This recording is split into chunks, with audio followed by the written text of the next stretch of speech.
Tezda ilovasi bu Rossiyadan O'zbekistonga pul o'tkazmalari. Tezda orqali siz Rossiyadan turib yaqinlaringizning Uzkart va Humo kartalariga, gaz suv svetlariga, telefonlariga va internet provayderlariga bir zumda va eng zo'r kursda pul yuborishingiz mumkin. Tezda ilovasini Play Marketdan yuklab oling va xizmatlardan foydalaning.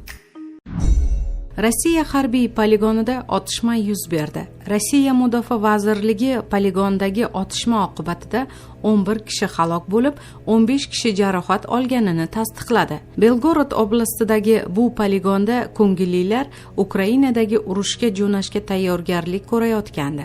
Rossiya Mudofaa vazirligi axborotida poligonda MDH davlatlaridan birining 2 nafar fuqarosi frontga jo'nashga tayyorlanayotgan ko'ngillilarni o'qqa tutgani aytilgan. Natijada 11 kishi halok bo'lib, 15 kishi yaralangan. Javob zarbasi natijasida 2 terrorchi yo'q qilingani aytilgan. Maxsus harbiy amaliyotda ishtirok etish niyatida bo'lgan ko'ngillilar o't ochishga tayyorlanadigan hududda terrorchilar shaxsiy tarkibga qarata o'q uzgan.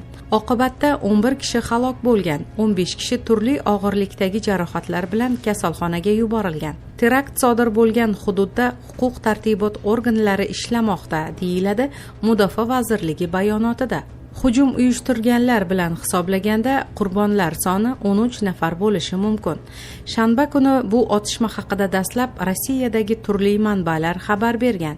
Bu xabarlarda qurbonlar soni 10 nafardan 22 nafargacha ekani aytilgandi. Rossiyadagi turli Telegram kanallar otishmani sodir etganlar ko'ngilli ravishda Rossiya armiyasiga qabul qilinish uchun borgan tojikistonliklar ekani haqida yozishmoqda. Ammo bu borada rasmiy manbalarda hech narsa deyilmagan. Rossiya Mudofaa vazirligi hodisani terakt deb atagan. Ammo hozircha nima uchun armiya poligoniga qo'lida qurol tutgan xorijlik fuqarolar kelib qolganiga aniqlik kiritilmagan. Vazirlik qurbon bo'lganlarning barchasi maxsus amaliyotda ishtirok etishni istaganlar, ya'ni ko'ngillilar ekanini ma'lum qilgan. Rossiyadagi ayrim manbalarning yozishicha, halok bo'lganlar Bryansk oblastidan safarbar qilingan fuqarolardir. Bu ma'lumotni safarbar etilganlarning qarindoshlariga asoslangan holda Sota nashri tasdiqlagan.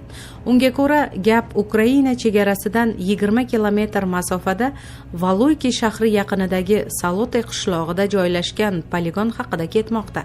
Jurnalistlar ma'lumotiga ko'ra, safarbar qilinganlarning mashg'ulot o'tash hududida 3 harbiy pulemyot o'rnatib o't ochgan.